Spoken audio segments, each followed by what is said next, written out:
जय हिंद सर्वांना. आजचे जे लेक्चर आहे ते असणार आहे तलाठी भरती पीवायक्यू सिरीज नंबर 1 वरती. या लेक्चरमध्ये काय असणार आहे तर या लेक्चरमध्ये पूर्ण पीवायक्यूज आपण घेणार आहे जे की एमपीएससीचे आहेत. एमपीएससीचे कारण एमपीएससी मध्ये गेलेली आहे आपली तलाठी भरतीची सरळ सेवा घेत होते, म्हणजे वन डे एक्झाम असायची, त्यामध्ये इंग्लिश अँड मॅथ्स असायचा. परत यात पण मॅथ्स असणार आहे नो डाऊट, पण मराठी पण असायची तिकडे. ठीक आहे. सो ती आता एंड झालेली आहे, ती परंपरा एंड झाली आहे आणि ग्रुप सी मध्ये विलीन झाली आहे. ठीक, तर त्यानुसार आपण काय केलं पाहिजे, आता अभ्यासाचा मोड पण चेंज केला पाहिजे. काय चेंज केला पाहिजे की जे पीवायक्यूज आहेत ना ते पीवायक्यूज व्यवस्थित अनालाइज केले पाहिजेत. ठीक आहे. आता तुमच्याकडे एक्झाम म्हणजे तुमचं म्हणणं की माझं म्हणणं, मी पण एक्झाम देणार आहे, मी पण फॉर्म भरणार आहे. ठीक, तर एक्झाम डेट काय आलेली आहे, एक्झाम डेट आहे 25 ऑक्टोबर. एक सेकंड, 25 ऑक्टोबर. ठीक, तर जवळपास आय थिंक सो 90 दिवस आहेत. आज 25 आहे का, आज 24 का 25 आहे, असो जवळपास 90 दिवस आहेत. ठीक, तर या 90 दिवस मध्ये आपण जमेल तेवढे पीवायक्यू घेऊया. ठीक, जेणेकरून एक्झाम मध्ये तेच दिसतील. आता तुम्ही म्हणाल नाही काहीतरी वेगळंच येईल, मोठे मोठे पुस्तक वाचायला घ्या किंवा कुठले तरी क्लासेस जॉईन करा, ते नका करू. आता पीवायक्यू अनालिसिस करायची गरज आहे तुम्हाला, माहितीये का. हे केलं तरी काय होऊ शकतं. तर कसं करायचं ते तुम्हाला मी एकदा सांगेन, जे की माझी एक पद्धत आहे, जे मला खूप हेल्प करते एक्झाम्स मध्ये. ठीक, पहा, पहिले काय करायचं, एक कुठला तरी पीवायक्यू काढायचा एमपीएससीचा स्वतःचा. मॉक टेस्ट पण घेऊ नका, माझं असं म्हणणं आहे. मी पण नाही घेणार मॉक टेस्ट कुठल्याही, हेच मॉक टेस्ट म्हणून अभ्यास करणार आहे.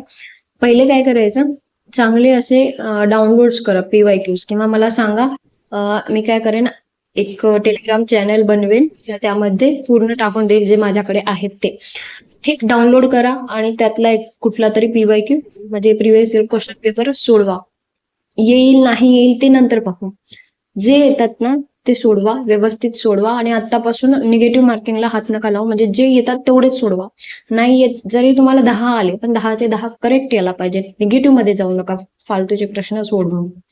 ठीक, तुम्ही आज 10 घ्याल, उद्या 2 म्हणजे वाढवाल, 12 वर जाल, असे करत करत एक्झाम पर्यंत तुम्ही चांगलेच स्कोर कराल. ठीक, तो पीवायक्यू व्यवस्थित अनालाइज करायचा. अनालाइज म्हणजे नेमकं काय करायचं आहे, तर आता एक क्वेश्चन आहे, हा आता क्वेश्चन आहे 164 मध्ये कोणता येत नाही.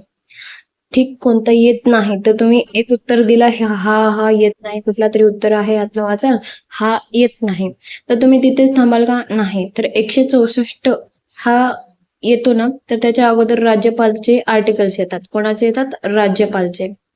ठीक, तर ते राज्यपालचे आर्टिकल तुम्ही अभ्यासायचं. म्हणजे कसं, तिथे एक्झाम मध्ये विचारतात, ग्रुप सी विचारतं, राज्यपाल बद्दल विचारतं, व्हाईस प्रेसिडेंट बद्दल विचारतं, परत आपले प्रेसिडेंट बद्दल विचारतं, सीएम वगैरे. सीएमचाच आहे हा. ठीक, तर ते सर्व अभ्यास करायचं. ठीक आहे, असंच नाही सोडून द्यायचं. जर तुमचा चुकला ना, त्याला अजून जास्त व्यवस्थित अभ्यास करायचा. ठीक आहे, समजलं. हे एक झालं. दुसरा म्हणजे काय करायचं की भाई, तुम्ही सेकंड मॉक सोडवलेली आहे तर फर्स्टला विसरून चालायचं नाही. आता तुम्ही ओएमआर शीट आणणार घरून, सॉरी झेरॉक्स वरून ओएमआर शीट आणणार. त्या शीटच्या मागे रिकामी जागा, ब्लँक जागा असते, समोरच असतात ना ते गोल करायचे. ठीक आहे, तर मागे काय असते, रिकामी जागा असते. जे काही चुकलेलं आहे तुमचं तिथे नोट करून ठेवा. जर तुम्हाला तुमचा अख्खा टॉपिकच चुकला आहे, म्हणजे टॉपिकच नाहीये, तर ते टॉपिक पूर्ण लिहा. म्हणजे असं पूर्ण असं नका लिहू की सगळे आर्टिकल लिहत बसणार किंवा काय. बुक असेल एखादी रेफरन्स बुक, ती घ्या तुमच्या हातामध्ये. मग नंतर त्या टॉपिक वरती जाता, राज्यपाल आहे, राज्यपालचे आर्टिकल नाही येतात 153 पासून ते बरेच. ठीक आहे, तर ते तिथपर्यंत जाल तुम्ही आणि ते लिहत बसाल तर ते काय कामाचं नाही, तुमचा वेळ जाईल त्यामध्ये. तर एक रेफरन्स बुक घ्यायची, लक्ष्मीकांतची वगैरे असेल तर very good, well and good. नसेल तर भाई मग घ्या एखादी, तर वेळ नाहीये तेवढा म्हणून. झालंच तर मग काय करा, पटपट पटपट लिहायला घ्या. ठीक आहे, एखादी नोटबुक घेऊन. समजलं मला काय म्हणायचे तुम्हाला, समजलं असेल. आता आपण स्टार्ट करूया. आणि या लेक्चर मध्ये मी ना एक डेमो टाईप सांगणार आहे. डेमो म्हणजे तू काय क्लासेस वगैरे स्टार्ट, अरे भाई नाही, तसं काही नाही. तुम्हाला आवडलं ना, मला नक्की कमेंट मध्ये सांगा, किंवा मी अजून व्यवस्थितपणे त्याला एक्सप्लेन करत जाईन. ठीक, तर या लेक्चर मध्ये मी जास्तीत जास्त आरटीआय शिकवणार आहे, दुसरं म्हणजे गव्हर्नरचे जे काही म्हणजे राज्यपालाचे जे काही आर्टिकल्स आहेत ते शिकवणार आहे. ठीक. आणि सीएम वगैरे किंवा आणीबाणी राष्ट्रपती राजवट वगैरे ते पाहून घेऊया आपण. ठीक. चला आता स्टार्ट करूया मेन मुद्द्याला. आणि घाबरून जायचं नाहीये. मैं नाही तो कोण बी म्हणायचं एक्झाम मध्ये. ठीक आहे. बस टर्की नाही रहने का भाई. जिथं घाबरला तिथे मग तुमचे मार्क कट होत जाणार. बस एकदम डोकं शांत ठेवायचं आहे आणि स्टार्ट करायचं आहे. ठीक. चला स्टार्ट करूया. पहिला प्रश्न पहा काय म्हणत आहे. खालीलपैकी कोणते विधान कलम 164च्या अंतर्गत येत नाही असं म्हणत आहे. तर मुख्यमंत्र्यांची नियुक्ती राज्यपाल करतील. यस, मुख्यमंत्र्यांची नियुक्ती राज्यपाल करतात. 164च्या 1 मध्ये येतं. इतर मंत्र्यांची नियुक्ती राज्यपालांद्वारे मुख्यमंत्र्यांच्या सल्ल्यानुसार केली जाईल. यस, कॅबिनेट मंत्री जे आहेत ते मुख्यमंत्री निवडतात, पण नियुक्ती कोण करतं तर राज्यपाल करतात. ठीक आहे. राज्यपालांची नियुक्ती राष्ट्रपती करतील. तर हा चुकीचा आहे. ह्याच्याबद्दल आपण नंतर बोलूया. शेवटचा बघा स्टेटमेंट काय म्हणत आहे.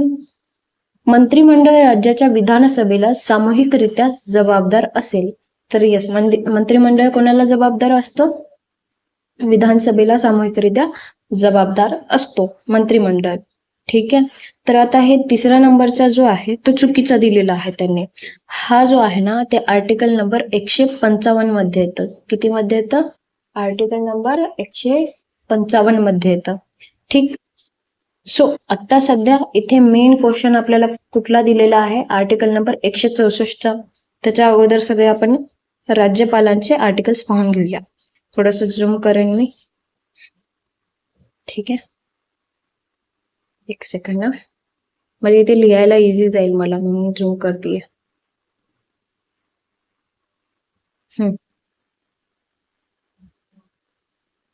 चल पहा आर्टिकल नंबर 153 काय सांगतो. बारीक करू का. आता हे घेते पेन.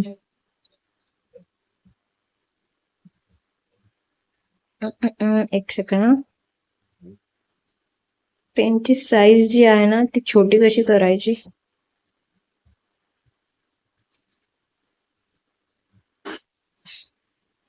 झाला. चला. तर 153 आर्टिकल नंबर जो आहे तो कशाशी संबंधित आहे. राज्यपालांशी संबंधित. यामध्ये राज्यपालांची व्याख्या असते. म्हणजे हर एक राज्यामध्ये एक राज्यपाल असणे गरजेचे आहे असं ह्या व्याख्येत येतं. पण एक गोष्ट अशी आहे की 2 राज्याचे एक राज्यपाल असू शकतात. काही हरकत नाही यामध्ये. ठीक आहे. 153 झाला. 154 मध्ये काय येतं तर राज्य कार्यकारी अधिकारी यामध्ये येतात. काय येतात. राज्य कार्यकारी अधिकारी म्हणजे जे आपले एक्स ऑफिशियो चेअरमॅन येतात.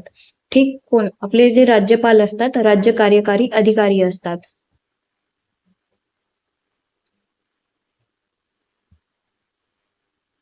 माझं अक्षर ना चांगलं आहे पण असं मोबाईल वरती लिहिता नाही येत.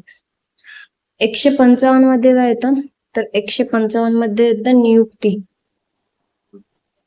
कोणाची नियुक्ती. ऑफकोर्स राज्यपालांची नियुक्ती. त्यांचेच तर आर्टिकल चालू आहेत.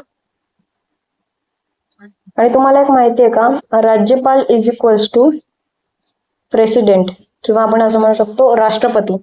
ठीक आहे. राज्यपाल जे कार्य स्टेट साठी करतात तेच कार्य राष्ट्रपती कुठे करतात देशासाठी करतात.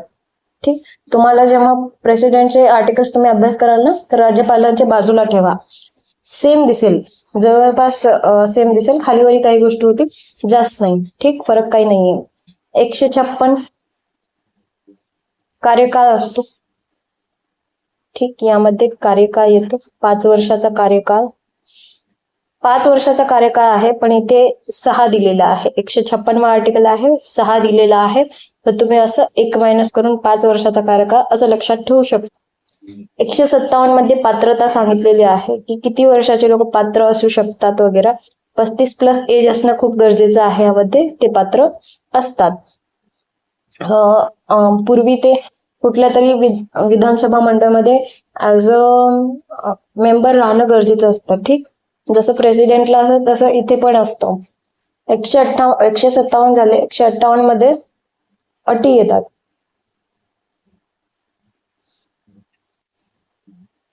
ठीक, अटी येतात 158, 8 अटी असं लक्षात ठेवा. ओके, आता हे इरेज करते मी. 159 वरती जाऊया आपण. 159 जे आहे ते शपथविधी सांगतं. यामध्ये ओथ अँड अफर्मेशन येते. ओथ तो देतो जे देवावरती विश्वास, अफर्मेशन जो तो देतो जो नास्तिक आहे. ठीक, 159. 160 मध्ये काय येतं तर आकस्मिक घटना येतं. फक्त आकस्मिक घटनाचा शब्द लक्षात असू द्या, यावरती विचारणार नाहीत ते जास्तीत जास्त. 161 वर क्षमादान येतो यामध्ये. म्हणजे क्षमादान यांना काय काय करता येतं, बरेच असे क्षमादान देता येतात, पण यांच्याकडे तो क्षमादान नसतो जो फाशीचा. म्हणजे फाशीची कोणाला शिक्षा झाली तर ते क्षमादान कोणाला देता येतं, प्रेसिडेंटला देता येतं, ना की राज्यपालांना. पण बाकीचे कुठले तरी क्षमादान देऊ शकतात. 162 मध्ये व्याप्ती येते. व्याप्ती.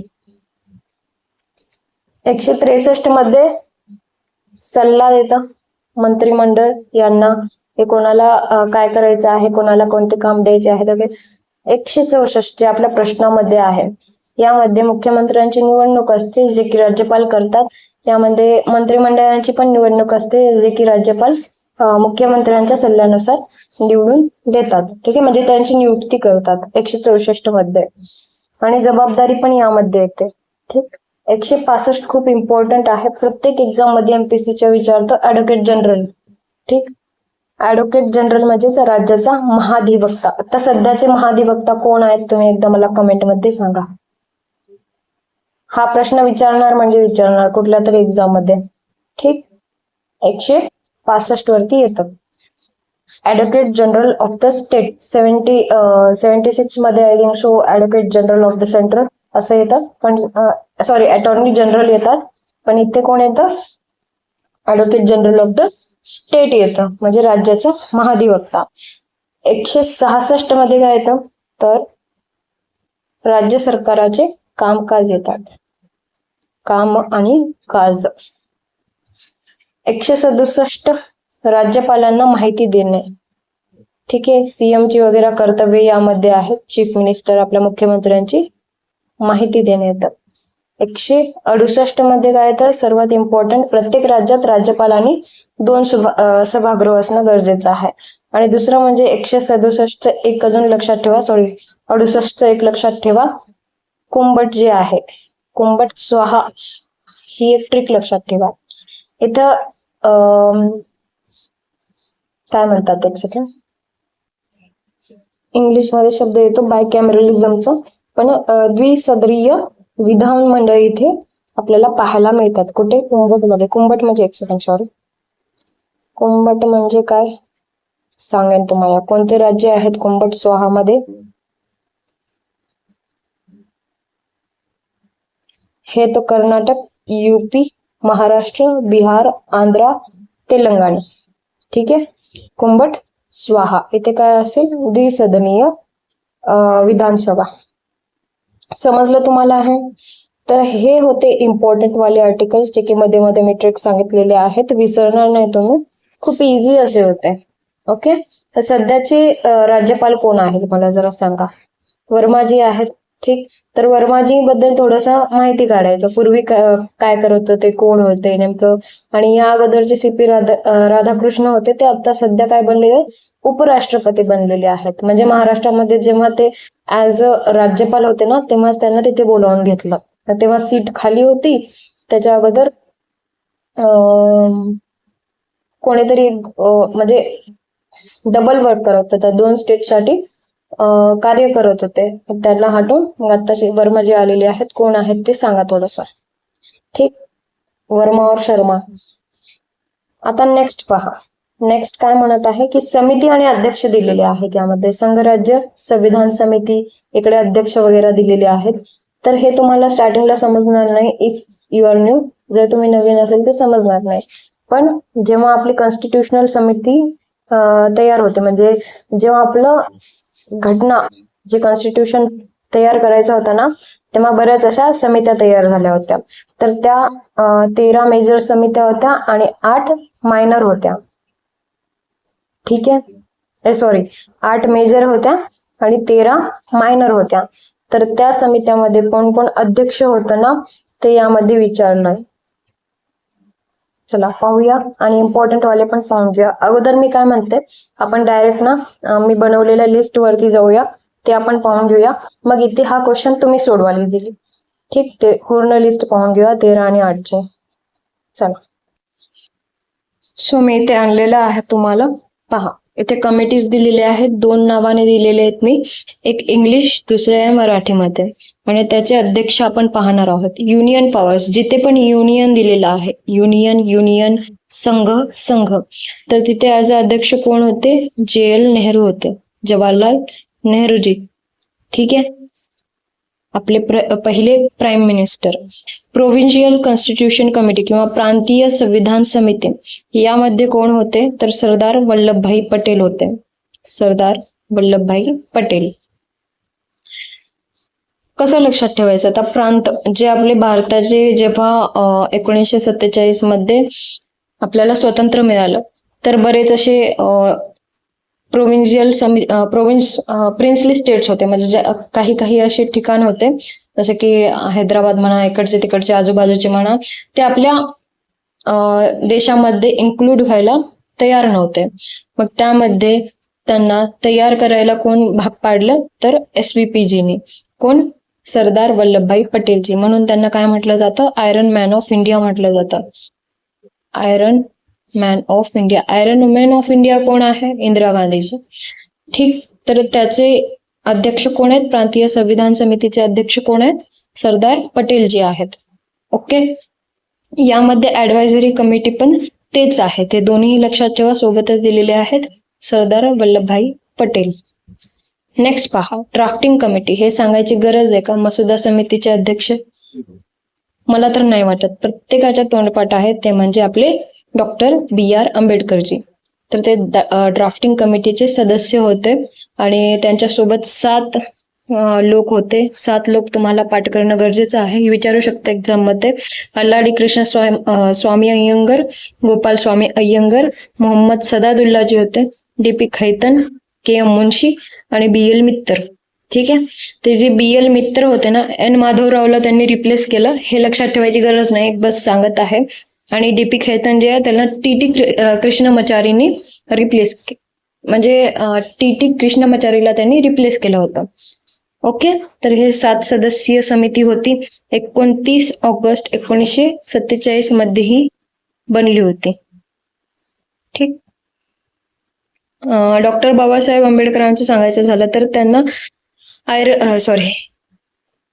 काय म्हणतात, मॉडर्न म्हणून असं म्हटलं जातं. त्यांनी बरेच त्यांचे मुकनायक वगैरे आणि बहिष्कृत भारत वगैरे न्यूजपेपर स्टार्ट केले होते त्यांनी, जे की खूप इम्पॉर्टंट होते. ओके, परत महाड सत्याग्रह केलेला आहे त्यांनी, ते आपण पुढे पाहूया, बस एक आठवलं म्हणून सांगत आहे. ओके, रूल्स ऑफ प्रोसिजर समिती किंवा कार्यपद्धती नियम समिती कोण? तर डॉक्टर राजेंद्र प्रसाद. म्हणजे आता एक असं लक्षात ठेवा, कार्य करणारी समिती कोण? कार्य कोण करतं? राजेंद्रजी. राजच करतात. राज कोण करतं? काय करतं? कार्य करतं. सुकाणू समिती स्टीरिंग, म्हणजे गाडीचं जे स्टीरिंग असतं, स्टीरिंग कोण चालवतं? तर राजच चालवतो, असं लक्षात ठेवा. आता एक लक्षात ठेवा म्हणून मी असा ट्रिक सांगत आहे, कुणाच्या भावना दुखायला असतील तर सॉरी. ठीक आहे, finance and staff committee. Finance म्हणजे तो काय करतो? राज काय करतो? एकतर कार्य पण करतो, दुसरा म्हणजे गाडीची स्टीरिंग पण चालवतो, फायनान्स पण चालवतो. ठीक आहे, आणि ad hoc committee of national flag, आणि सोबतच तो काय करतो? आपला झेंडा पण धरतो. कोण हे सगळं काम करतं? राज आणि प्रसाद करतात, असं लक्षात ठेवा. क्रिडेन्शियल कमिटी म्हणजे प्रमाणपत्र समिती, अल्लाडी कृष्णस्वामी अय्यंगर. ठीक, इथे कसं लक्षात ठेवायचं? क्रिडेन्शियल, इथे डेनला जरासा जोर द्यायचा. ठीक आहे, आणि इथे अल्लाडीला. ठीक, हे इझिली पडेल. मराठीमध्ये जरा इंग्लिशमध्ये जरा इझी पडेल. हाऊस कमिटीमध्ये येतात पित्ताबी सीतारामय्या आणि कमिटी ऑन चीफ प्रोव्हिन्स, यामध्ये पण पित्ताबी सीतारामय्याजी येतात. ठीक आहे, आपली झालेली 8 आणि 13 समिती झाल्या आहेत, जे की 8 मेजर समिती, 13 मायनर समितीज.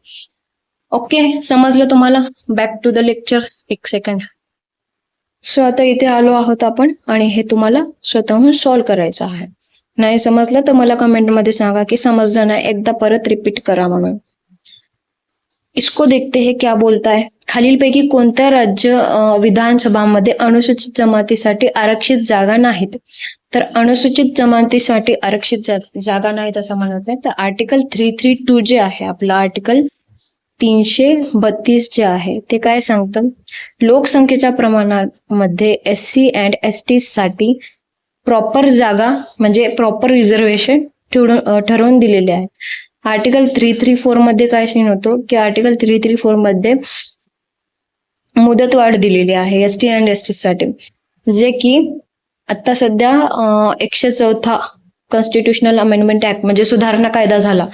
म्हणजे नेमकं काय होतं, जे आपले कॉन्स्टिट्यूशन असते काही त्यामध्ये चेंजेस होत असतात, तर ते चेंजेस नंबरिंग देतात त्या चेंजेसला. तर ती नंबर 104 नंबर जे होतात 2019 मध्ये झाला.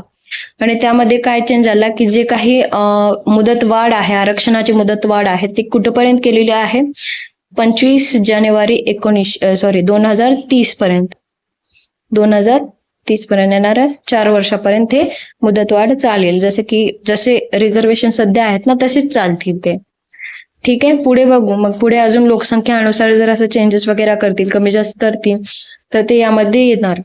ठीक, आता एक सेकंड. अजून एक सांगायचं इम्पॉर्टंट म्हणजे राष्ट्रपती आपले जे असतात एखाद्या राज्यातील विशिष्ट जमातीला ST म्हणून घोषित करू शकतात. म्हणजे ही एक जमात आहे तयार झालेली आहे, तर त्या जमातीला ST म्हणून कोण घोषित करू शकतं? राष्ट्रपती. आणि त्यांना सल्ला देणारे कोण असू शकतात? राज्यपाल सल्ला देणारे असू शकतात. ठीक आहे. महाराष्ट्र विधानसभामध्ये 288 जागा आहेत. ठीक आहे, तर त्या जागेमधून 25 ज्या जागा आहेत ते ST साठी आहेत आणि 29 ज्या जागा आहेत ते कोणासाठी आहेत? SC साठीच आहेत. टोटल मिळून 54 जागा महाराष्ट्र विधानसभामध्ये आहेत. सर्वात जास्त जागा कुठे आहेत? MP मध्ये आहेत. जागेनुसार इथे MP मध्ये आहेत. जर तुम्हाला विचारलं की टक्केवारीनुसार कुठे जास्त जागा आहेत, तर ते तुम्ही मिझोरम सांगायचं आहे. ओके, मिझोरम सांगायचं आहे. आता यामध्ये प्रश्न काय विचारत आहे की खालीलपैकी कोणत्या राज्य विधानसभा अनुसूचित जमातीसाठी आरक्षित जागा नाहीत असा प्रश्न आला की 2 गोष्ट एक लक्षात ठेवायचं. काय लक्षात ठेवायचं? भारत आहे आपला, भारताचा नकाशा मी थोडासा काढेन. एक सेकंड इथे. ठीक, तर या नकाशामध्ये एक नॉर्थ अँड साऊथ, उत्तर आणि दक्षिण, ह्या 2 जागा लक्षात ठेवायच्या ज्यामध्ये ST अँड SC साठी जागा नाहीये. 0 जागा आहेत. ते म्हणजे पंजाब, दिल्ली, ठीक, वरती. आणि इथे साऊथ मध्ये कोणते? केरला, पॉंडिचेरी म्हणजे जे की तमिळनाडू मध्ये आहे. आणि इथे पंजाबच्या बाजूला हरियाणा पण आहे ना, हरियाणा पण यामध्ये येईल. ठीक, तर ऑप्शन मध्ये पहा इथे एकदा एलिमिनेशन टेक्निक पण मी सांगेन तुम्हाला. तर पंजाब दिलेला आहे. खालीलपैकी राज्य विधानसभामध्ये अनुसूचित जमातींसाठी आरक्षित जागा नाहीत मी म्हणाले आहे म्हणून उत्तर आपलं पंजाब तर येईलच. म्हणजे पंजाब ऑप्शन मध्ये असणं गरजेचं आहे. ऑप्शन नंबर B आहे का इथे कुठे? तर 3 ऑप्शन मध्ये ऑप्शन B आहे इथे. तर हा तर सेकंड कट झाला. ठीक, पुढे पहा. तमिळनाडूमध्ये पण पॉंडिचेरीमध्ये जागा आरक्षित आहेत का? तर नाही. तर तमिळनाडू पण येणार A. इथे ऑप्शन नंबर A नाही. एक सेकंड, काहीतरी गफला होतोय. गफला काय होतोय? आरक्षित जागा नाहीत अनुसूचित जमातींसाठी.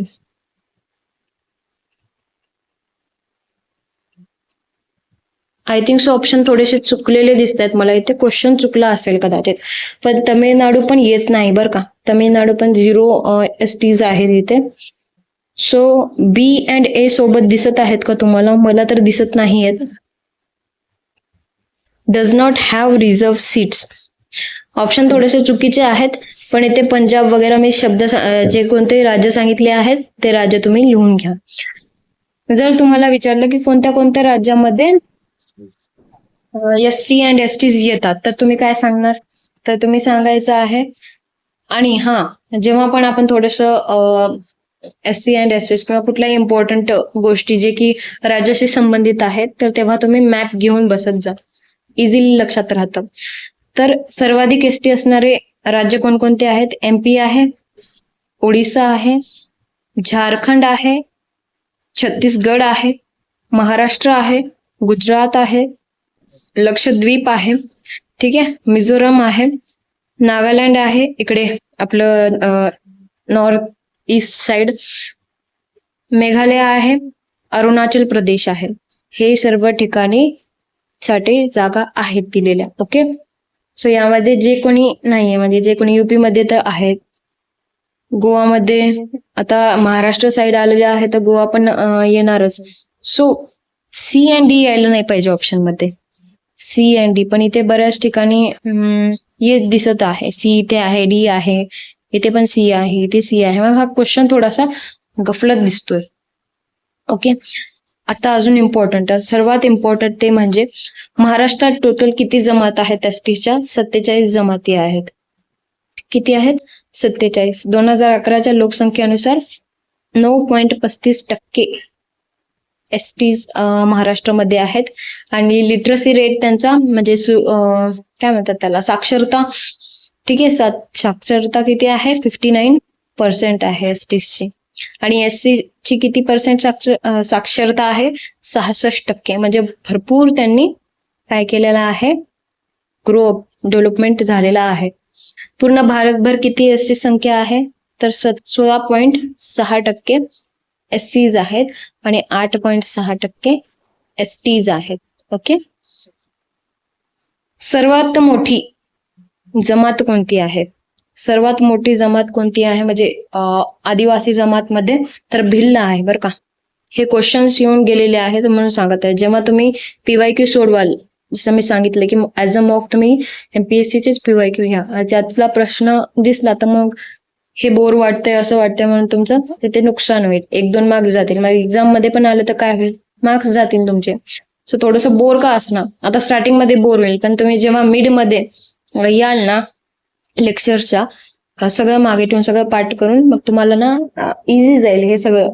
ठीक सर, भिल आहे, अजून कोणते आहेत? गोंड कोळी आहे आणि गोंड महादेव कोळी, गोंड कोळी, महादेव कोळी, वारली आहे, कातकरी आहे, कोलम आहे, माडिया गोंड आहे.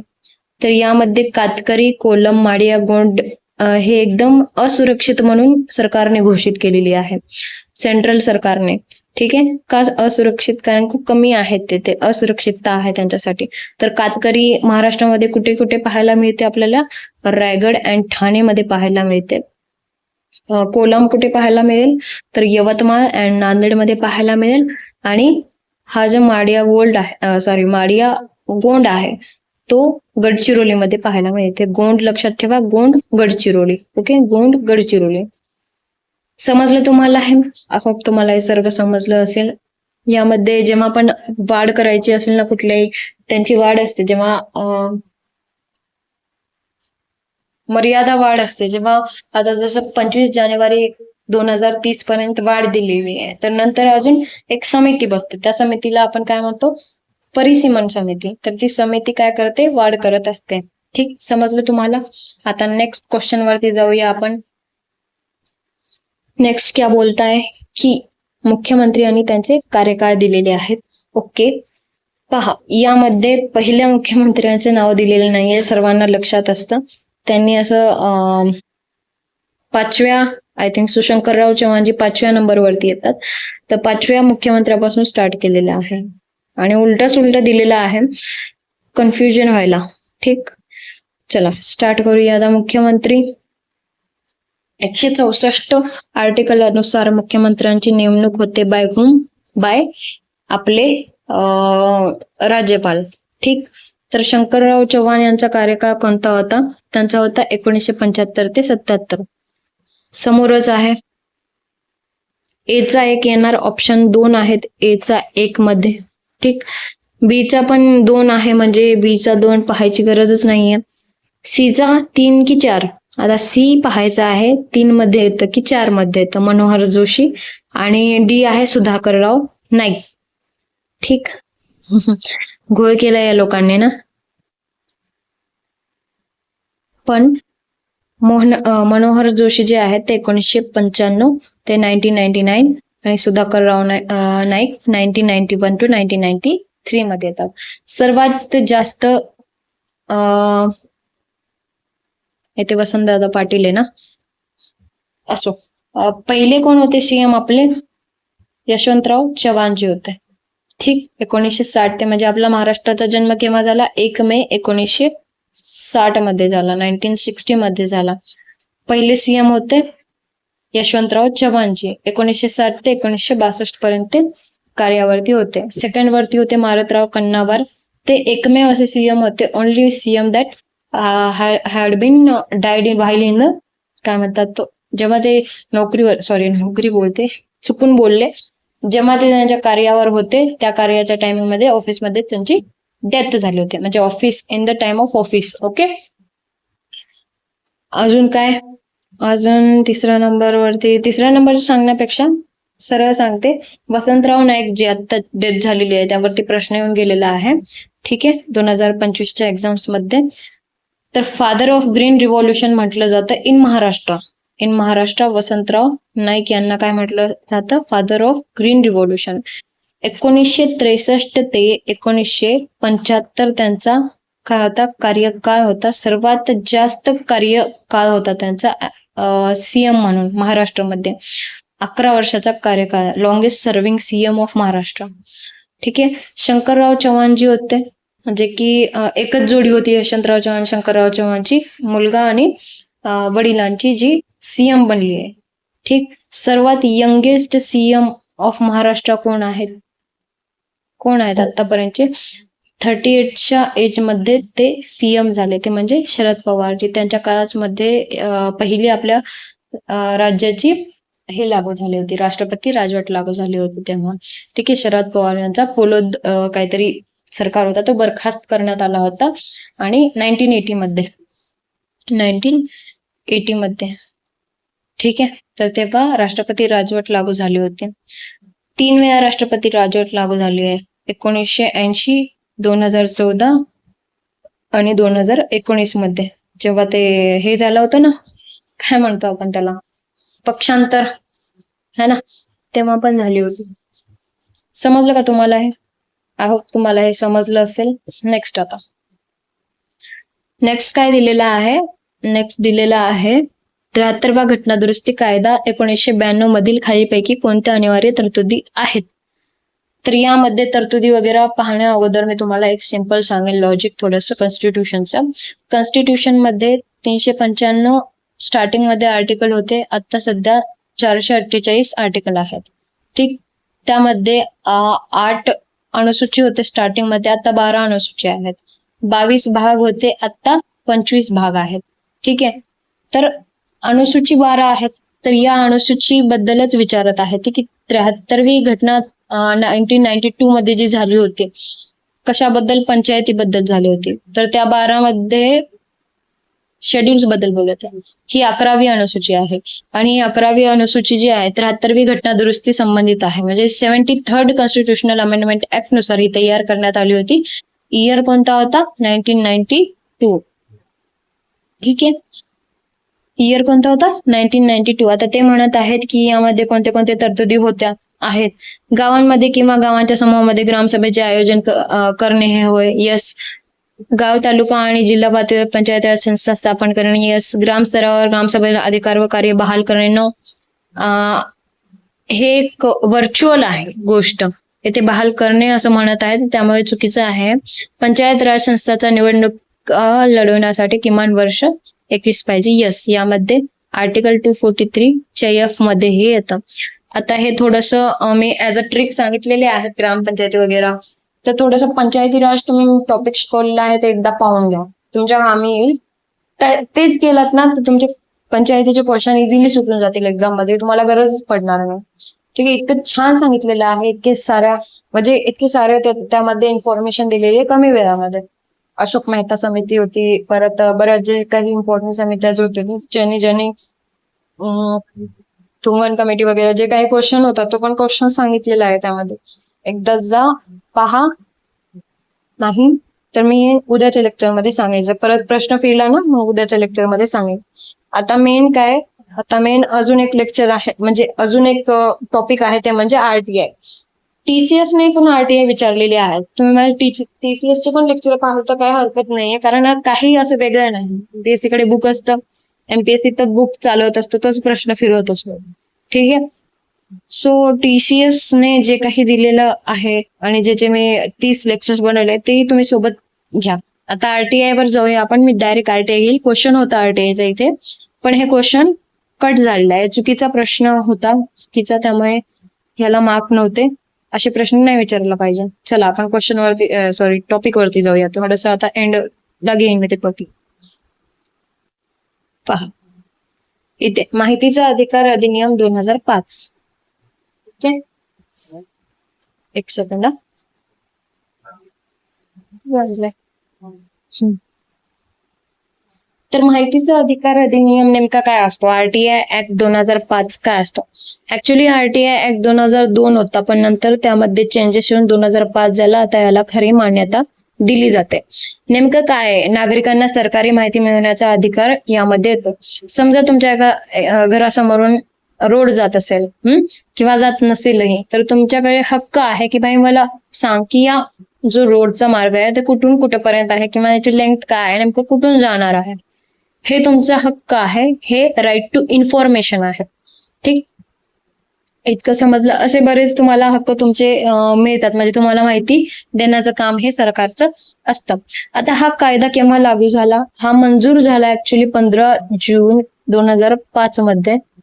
ओके, पण लागू केव्हा झाला? लागू हे 2005 ईयर लक्षात ठेवा आणि 12 ऑक्टोबर 2005 हे एक लक्षात ठेवा, खूप गरजेचं आहे.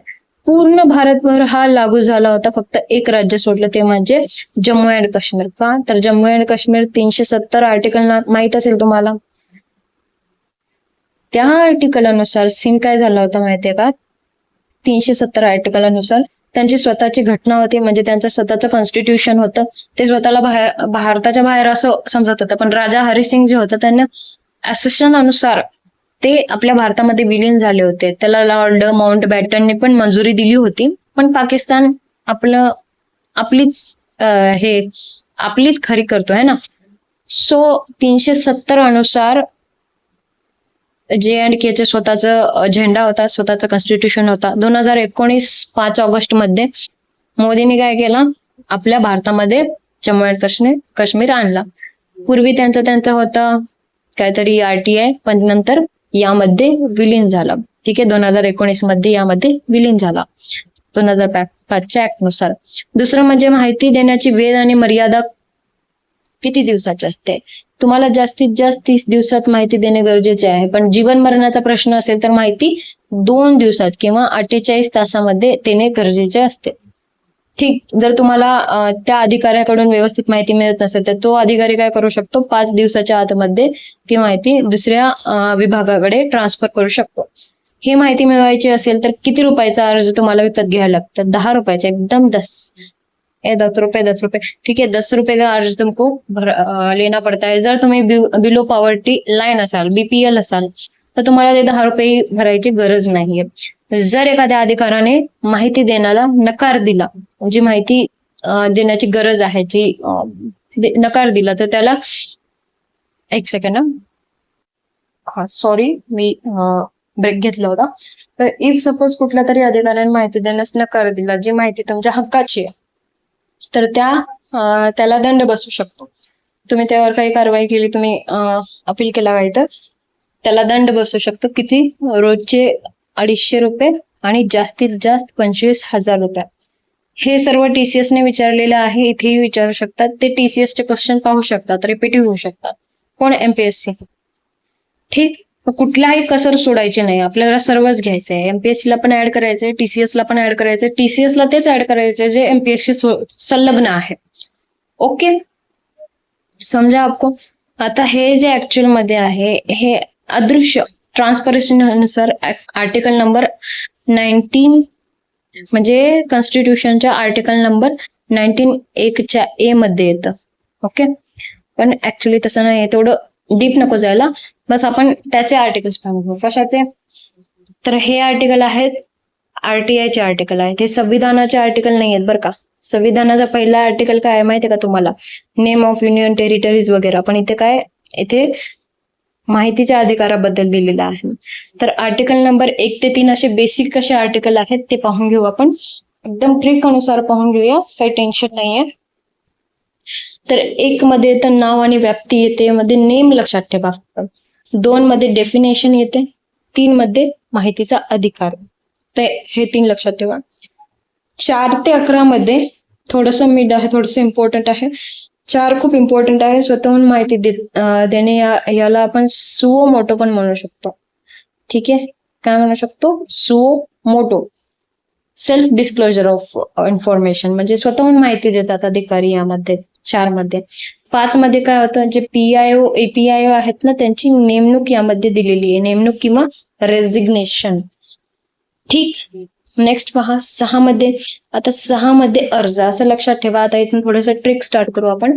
6 मध्ये तुम्ही 6 अर्ज तुमच्या एक प्रेमिकासाठी तयार केलेले आहेत. लव्ह लेटर, 6 लव्ह लेटर एक प्रेमिकासाठी.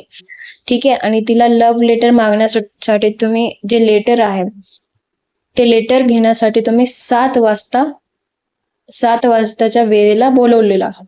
पण ती प्रत्येक वेळेस काय करते? येत असते. पण यावेळेस अपवाद झाला. काय झाला? यावेळेस 8 मध्ये नाट लागला, अपवाद झाला आणि तुमची प्रेमिका आलीच नाही त्या दिवशी.